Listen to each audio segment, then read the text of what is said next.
So I'm a little worried about needles, and I've heard I have to get an IV that you're going to make me. Is this true? Okay, so no, I don't make you do anything you don't want to do.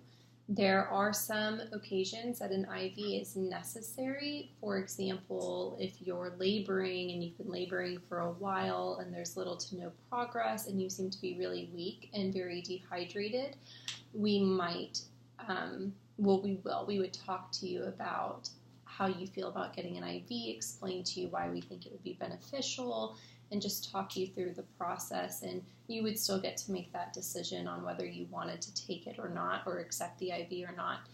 Another thing would be, for example, if you're laboring again and you can't keep fluids down, so we know you're not getting hydrated, we would then talk about it as well. But we will talk through everything with you, explain why we want to give it to you, and go through that process with you.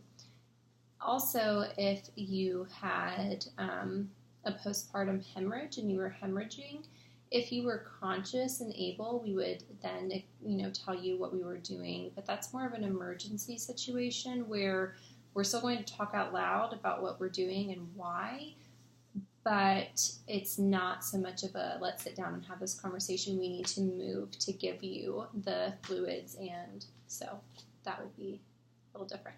Do you have any questions? I don't think so. Thank you for explaining that. Does that make sense? Do you understand? Yes, that makes sense. Okay, so does that ease your fears? Yes, I'm not worried that you're just going to force it on me. I'm not ready. Right. It's nice to know you're going to explain everything. Not only am I going to explain everything, I'm going to get your permission. Okay. Unless it's an absolute emergency situation.